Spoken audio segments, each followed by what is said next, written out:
बिस्मिल्लाहिर्रहमानिर्रहीम। अल्लाह ताला का बेहद शुक्रगुज़ार हूँ कि अल्लाह ताला ने मुझे आज मौका दिया कि मैं इस किताब का रिव्यू आप दोस्तों के सामने रख सकूँ। अहद नबवी सल्लल्लाहु अलैहि वसल्लम में निज़ाम हुक्मरानी डॉक्टर हमीदुल्लाह साहब की एक बेहतरीन किताब है। यूरोपीय ममालिक बिलखसूस फ़्रांस में हालिया बरसों में इस्लाम का जो बोलबाला हुआ, इसमें डॉक्टर साहब का बड़ा हिस्सा है। फ्रांस में हज़ारों फ़िरंगी मर्दों और औरतों ने आपके हाथ पर इस्लाम कबूल किया। ये किताब तकरीबन 3 मरतबा लिखी गई है। पहली दफ़ा ये किताब 1944 में, और उसके बाद फिर 1950 में, और तकरीबन 30 साल के वक्फे के बाद 1980 में शाये हुई। अज़ीज़ साथियों, इल्मी ज़ौक़ रखने वालों के लिए ये एक बेहतरीन किताब है। इस किताब का जितनी मरतबा मुताला किया जाए, एक नया पहलू खुल के आपके सामने आ जाता है। अब ज़रा इस किताब के हवाले से देखते हैं कि इसके अंदर क्या क्या है। तो इसके अंदर रसूल अकरम सल्लल्लाहु अलैहि वसल्लम की सीरत का मुताला किस लिए किया जाए, इसके ऊपर बातचीत की गई है। इसी तरह से यकीनन इस किताब का पूरा रिव्यू मैं नहीं दे सकता, ज़ाहिर सी बात है। इसके अंदर जो अहम चीज़ें हैं या जिन चीज़ों को मैंने बहुत ज़्यादा मुझे पसंद आई हैं, मैं उनका ज़िक्र आपके सामने रखूँगा। जैसे सियासी निज़ाम, मजहबी निज़ाम, निज़ाम मालिया, निज़ाम अदल, निज़ाम फ़ौज, समाजी निज़ाम, ये किस तरह से आप सल्लल्लाहु अलैहि वसल्लम ने ये सारे निज़ाम बनाए हुए थे और वो किस तरह से इंसानियत के फ़ायदे के लिए थे। आपका एक अहम मौजू, दुनिया का सबसे पहला तहरीरी दस्तूर, यकीनन मिसाक मदीना। आज दुनिया जिस दस्तूर को मानती है, UDHR, जो 1948 में दुनिया के सामने पेश किया गया, उसके अंदर 31 से 32 शिकें हैं जो इंसानी हकूक़ को पूरा करती हैं, जबकि मिसाक मदीना के अंदर 51 से 52 शिकें हैं। यानी कि आज जो इंसानियत के हवाले से जो मुआहदा चल रहा है, या इंसानियत के हवाले से जो इंसानियत के चैम्पियन ख़ुद को मनवाते हैं, वो भी इतने हकूक़ नहीं दे पाते जितना दीन इस्लाम देता है। तो अगर आप इसका मुताला करें तो ये चीज़ें खुल के सामने आ जाती हैं कि इस्लाम किस तरह से इंसानियत के फ़ायदे के लिए काम करना चाहता है, या उसके ज़रिए से किस तरह का निज़ाम डेवलप करना चाहता है कि इंसानियत को ज़्यादा से ज़्यादा फ़ायदा हो। इसी तरह से इस किताब के अंदर जो है वो कौमी दौलत, इख़लाक़ आमा, सियासी इस्तिलाहात, जानशीनी, ख़ात्मा कलाम, इस्लामी अदल अपने आगाज़ में किस तरह से था।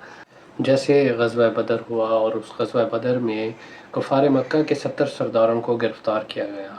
अब उन्हें जब लेके जाया गया तो उनसे क्या काम लिया गया? उनसे यही काम लिया गया कि वो अगर पढ़ना लिखना जानते हैं तो वो मुसलमान बच्चों को पढ़ना लिखना सिखाएं। तो इसी तरह से इस किताब के जो आगे चीज़ें हैं और जो मुझे बहुत ज़्यादा पसंद आई, तो वो इसका जो मौजू है, अहद नबवी सल्लल्लाहु अलैहि वसल्लम की सियासतकारी के असूल। आज जो भी माहौल बना हुआ है, इस माहौल के अंदर जिस तरह से ईरान, इसराइल और अमेरिका की जंगी सूरत हाल थी, तो इस किताब के अंदर उस जंगी हिकमत अमली के हवाले से बड़े वाज़ेह अंदाज में लिख के बयान किया गया है कि क्या क्या हिकमत अमली होनी चाहिए।